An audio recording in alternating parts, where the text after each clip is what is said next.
George Jones, a voice that could make the hardest heart ache and the loneliest soul feel understood, became one of country music's most unforgettable figures.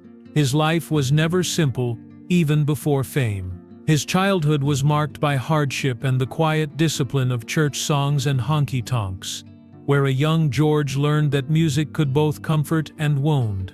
When he moved to Nashville in the mid-50s, George stepped into a world that was dazzling and unforgiving. His first hit, Why Baby Why, in 1955, introduced the world to a voice capable of heartbreak and longing. Yet behind the music, he carried a restless, fragile heart. Fame came swiftly, but so did the pressures, the long touring, and the personal battles that no spotlight could soothe. There were friendships, rivalries, and moments of quiet despair that only he understood. Even among the applause and success, tension followed George, threading its way through his interactions with peers and his turbulent personal life.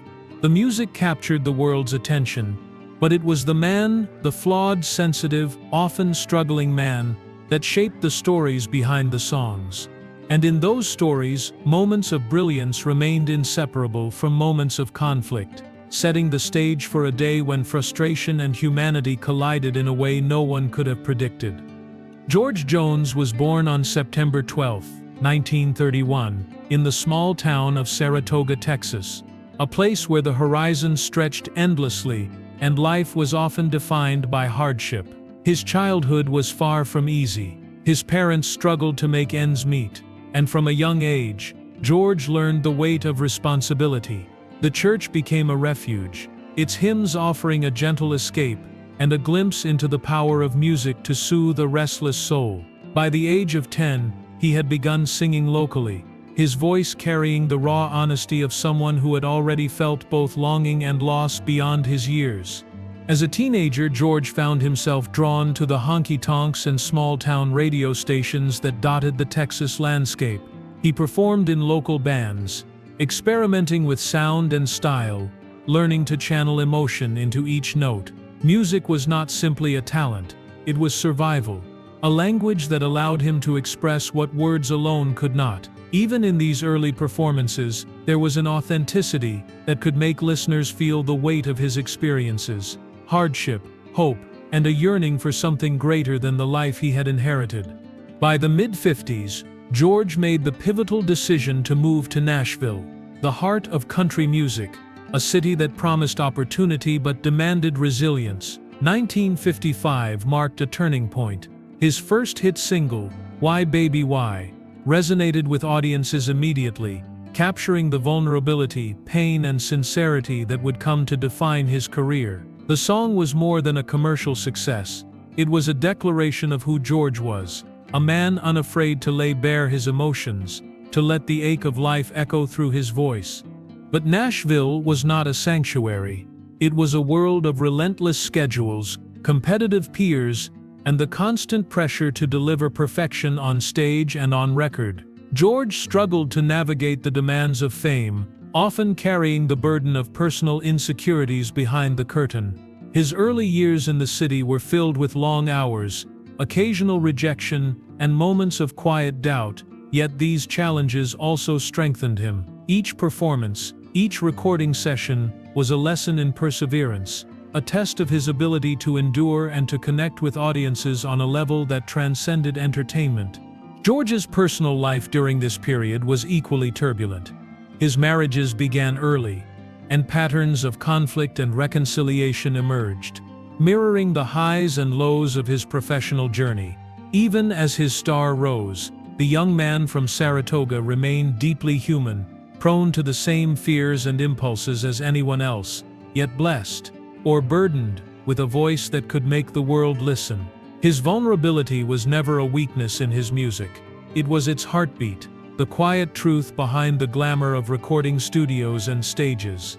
By the late 50s, George had established himself as a force in country music. The combination of his unmistakable voice, emotional honesty, and relentless work ethic created a foundation that would carry him through decades of hits, heartbreaks, and personal trials. He had learned to survive the challenges of poverty, family hardship, and the daunting climb to Nashville's stages, and in doing so he had also discovered a profound truth: music could transform pain into beauty, and a voice, when honest and unguarded, could reach the hearts of millions. Even at this early stage, George Jones's life was a study in contrasts: youthful energy, shadowed by the weight of experience, public admiration entwined with private struggle. The seeds of the man who would one day throw punches in moments of frustration, yet create some of the most tender, enduring songs in country music history, were already present. George's rise was not just a career. It was a journey of survival, of vulnerability made visible, of a young boy from Texas, discovering that the world would listen if he dared to speak through song. By the early 1960s, George Jones had firmly established himself as one of country music's rising stars. Hits like She Thinks I Still Care in 1962 showcased a voice capable of carrying heartbreak with an aching, tender clarity that few could match. Every note was steeped in emotion, a reflection of both lived experience and instinctive artistry. Yet behind the applause and chart success, George's life was marked by struggles that the stage lights could not touch. The pressures of fame quickly became evident. Touring relentlessly across the country, performing night after night, and traveling long distances took a physical and emotional toll. Small towns and large arenas alike witnessed his ability to command attention, but the man behind the music often felt isolated, carrying personal turmoil into crowded rooms. Alcohol and prescription drug use began to creep into his daily life during the mid-60s, sometimes to dull the exhaustion of life on the road, at other times to numb the vulnerability that fame exposed. These habits would become a defining tension throughout his career, shaping both his personal relationships and his professional interactions. Despite these struggles, George's commitment to his craft remained unwavering. Each recording session was a study in discipline and emotion, an attempt to capture the raw truth of human experience in song. He poured himself into the studio with a rigor that contrasted sharply with the instability of his private life. His voice, capable of tender vulnerability and searing intensity, became a benchmark for the genre, influencing both peers and generations of country artists who followed.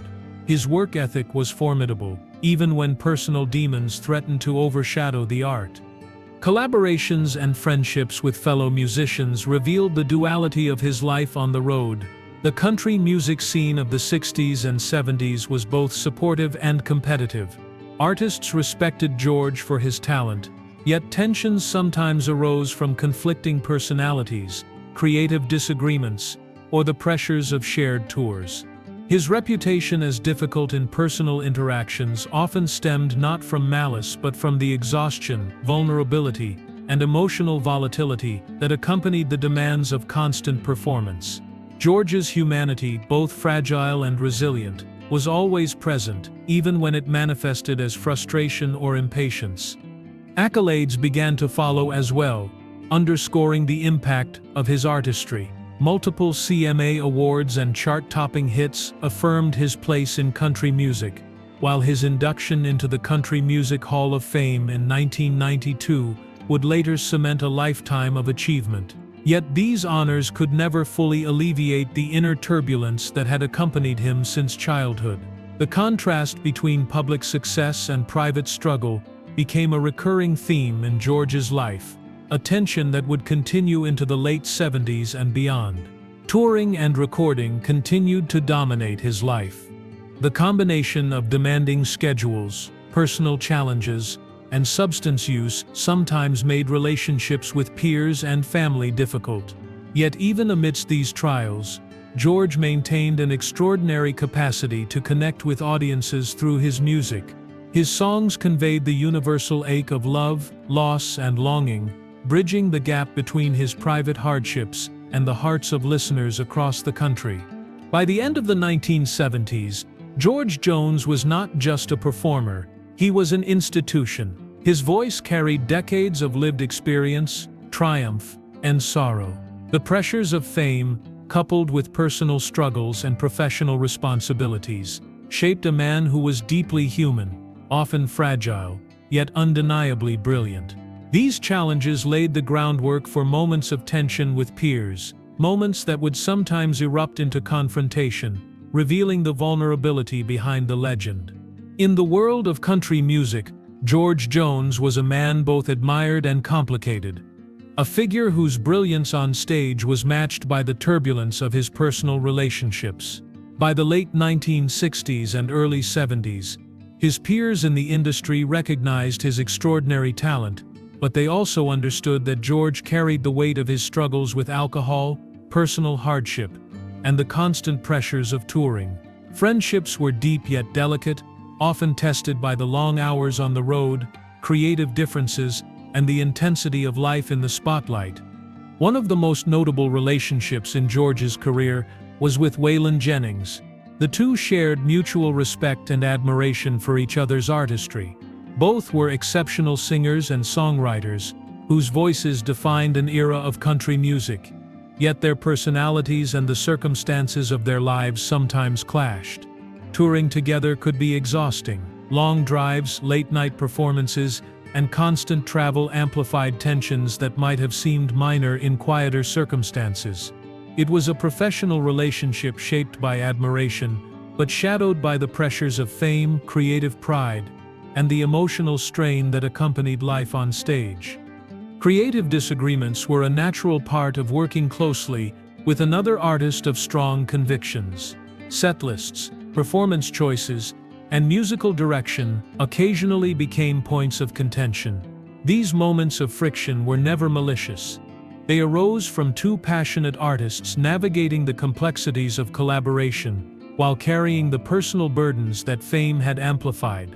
George's temper, often intensified by exhaustion and alcohol, could flare unexpectedly, leaving a trail of tension in its wake, even when the foundation of respect and friendship remained intact. Outside of Waylon Jennings, George maintained relationships with other peers in the industry that reflected similar dynamics. Fellow artists respected his talent, relied on his musical instincts, and frequently sought collaboration. Yet they also understood that George's personal challenges sometimes made him unpredictable. His honesty and vulnerability, qualities that made his music resonate so deeply, also influenced how he connected with colleagues. These connections were intimate, raw, and human, revealing a man who was deeply aware of his own imperfections, even as he inspired admiration in others. The touring life created an environment where emotions were heightened. Long hours on stage, coupled with the isolation of life on the road, meant that small disagreements could feel monumental. Moments of conflict, such as those that occasionally arose with Waylon Jennings, were often less about the incident itself and more about the emotional and physical toll of life in constant motion. In these moments, George's humanity shone through a talented man struggling to reconcile the demands of fame, his own vulnerabilities, and the expectations of those around him. Yet for all the tension, George Jones's relationships with his peers were also marked by reconciliation and mutual respect. Even after arguments or clashes, professional courtesy and shared experiences on stage often restored balance. The music always remained the common ground, a reminder that despite human flaws, collaboration and admiration could endure. His friendships reflected both the intensity of the industry and the warmth of genuine connection, a balance of brilliance and fragility that mirrored his life as a whole. By the late 70s, George's interactions with peers were a reflection of the complex man he had become. A performer capable of extraordinary emotional expression, yet also deeply human in his imperfections. The stage offered applause and recognition, but the backstage revealed vulnerability, exhaustion, and raw emotion. These dynamics set the stage for moments when pressures, personalities, and personal struggles would collide in ways that were startling, yet entirely human, hinting at incidents that would later capture public attention and become part of his legend. By the late 1970s, George Jones was navigating a life defined by extraordinary success and relentless personal challenges. Touring had become both a lifeline and a burden. Each night on stage, a chance to pour his heart into song, each day off a reminder of exhaustion, tension, and unresolved conflicts. It was in this environment, during a tour in 1979, that a moment unfolded which would become infamous in country music lore, a confrontation with Waylon Jennings that ended with a punch. The incident occurred backstage at a concert, during a period when both artists were under immense pressure. Long hours of travel, performances in front of thousands, and the relentless expectations of their audiences created an emotional strain that was palpable. George and Waylon had shared a professional bond and mutual respect for years, but the intensity of the touring schedule amplified small disagreements into larger moments of friction. The two men, both deeply passionate about their music, were negotiating setlists and performance decisions when tensions reached a breaking point. Alcohol was present, a factor that both men often relied on to steady nerves or ease exhaustion on the road. It heightened emotions, lowered inhibitions, and intensified the pressure of the moment. George, feeling frustrated and cornered in the argument, reacted physically, throwing a punch at Waylon. The action was not premeditated. It was a sudden expression of exhaustion, stress, and vulnerability. Waylon was not seriously injured, and the altercation, while startling, did not cause lasting physical harm. The punch, though dramatic, must be understood within the context of two artists carrying immense personal and professional weight. George Jones's struggles with alcohol, chronic fatigue from touring, and the emotional intensity that fueled his music all contributed to the moment. It was a human reaction, messy and imperfect, but also entirely consistent with the pressures and realities of a life spent in constant motion and emotional exposure. Following the incident, both men continued their careers without permanent rifts. Their professional respect endured, and tours carried on. George and Waylon reconciled, demonstrating an understanding that the altercation was a momentary clash, not a reflection of their broader relationship. The music, always central to their lives, remained the common ground that allowed repair, mutual admiration, and continued collaboration. The event also highlighted a deeper truth about George Jones. Behind the legend of his voice, the accolades, and the chart-topping hits, there was a man navigating vulnerability, human error, and the intensity of life under constant public scrutiny. The punch was a fleeting moment in a life otherwise defined by resilience, artistry, and profound emotional expression. It was a reminder that even those who seem larger than life are subject to the same frustrations, misunderstandings, and impulses as anyone else. Looking back, the incident serves not as a sensational story, but as a window into the human side of country music legends. It underscores the fragility, exhaustion, and emotional volatility that accompanied life on tour, and the ways in which talent, vulnerability, and imperfection coexisted in one man. George's humanity, both in the moment of conflict and in the reconciliation that followed, is inseparable from his musical legacy, revealing the depth and complexity behind the songs that continue to resonate decades later. George Jones's life was a study in contrasts, a man whose voice could carry the deepest heartache, yet whose personal struggles were often as public as his music. His influence on country music is immeasurable. Decades of hits, countless awards, and recognition in the Country Music Hall of Fame in 1992 stand as testaments to his enduring artistry. He shaped the sound of a generation, mentoring younger artists and inspiring peers, leaving a legacy rooted in emotional truth and unwavering dedication to his craft. The moments of tension, such as his clash with Waylon Jennings, reveal not scandal, but humanity. They remind us that behind every brilliant performance is a person navigating exhaustion, vulnerability, and emotion in a demanding world. George's life teaches us that artistry and imperfection coexist, and that even in conflict, reconciliation and respect are possible. His music, infused with raw emotion and authenticity, continues to speak to listeners, bridging the gap between struggle and beauty. In the end, George Jones's story is not just about the legend of a singer, but about the man whose vulnerabilities shaped the very songs that have endured. His life reminds us that the human spirit, even when tested, can create beauty that lasts. For more emotional stories, check out this video.